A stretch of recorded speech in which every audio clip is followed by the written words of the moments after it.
So as you guys may have seen in our recent reel, we actually installed drift plates on these things, and we're out here to see if that's all it's gonna take to actually get this thing to slide.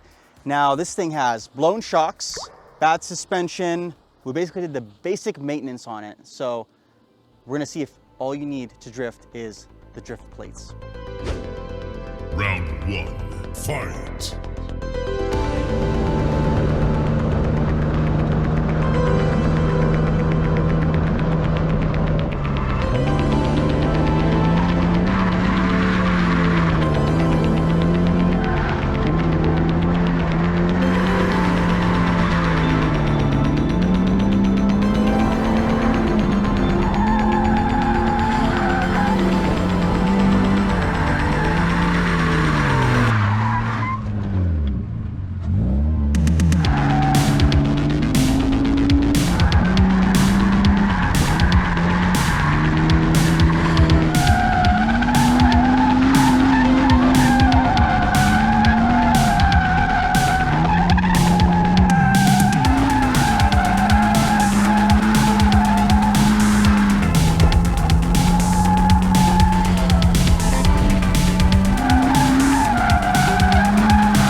There you have it. Can it drift? Sorta.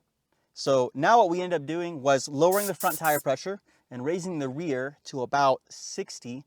And then we're gonna install the DRIFT-E brake knob so that way we can actually try to use the handbrake. So everything that we've been doing drifting wise right now is literally just steering wheel input to initiate and a little bit of clutch kicking, but for the most part, it's doing it. So with a little bit more handbrake and increasing speed slowly, I think we can link a little bit more corners. So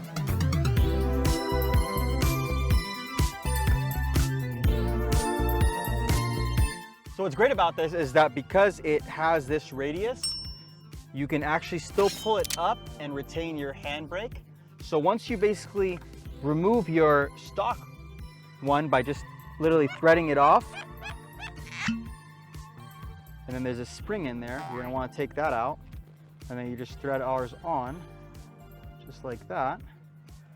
So now you're able to pull to engage the handbrake. Now, if you want to park it, just pull up. And when you're done. Final round, fight!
All right guys, so we're back at the shop. That was a lot of fun. I do a lot of grip and wheel-to-wheel racing, endurance racing, so to get a little bit more into the drifting stuff was a lot of fun. And it was really cool to see that you could just do it with such a simple modification. That said, we're probably gonna end up improving on that. The car clearly needs a lot more, and so on our next episode, I think what we're gonna end up doing is definitely switching to a 391 diff. That seems to be pretty common practice for a lot of the drifters. The car is maybe making 150 horsepower, so a diff with a higher gear ratio will definitely help us. The car was bogging a little bit. I'm completely sore on the left side of my body from having to hold myself up in the stock seat. So obviously we're gonna get a set of racing seats, a steering wheel. We're gonna throw on some feels, some coilovers that are meant to be for drifting. And with the angle kit, I think we might start with the E36 conversion. Of course, we're gonna put all of our tidbits on there at the same time, our billet clutch pedal and the polyurethane bushings and stuff like that. But the idea is keep it going in small steps. And as I progress as a driver, the car will progress as well. And there's a lot of parts that we're actually waiting to show you guys that'll be really exciting, including a hydro. So stay tuned. And if you got advice or would like to see something hit the market, put a comment below and we'll get around to it. So to remove the control arm, it's actually very simple. We're just gonna have to disconnect this sway bar end link. So now we're gonna have to decide if we wanna swap subframes. It escalates because obviously there's a pretty bad oil leak. Do we wanna fix that when the subframe is out?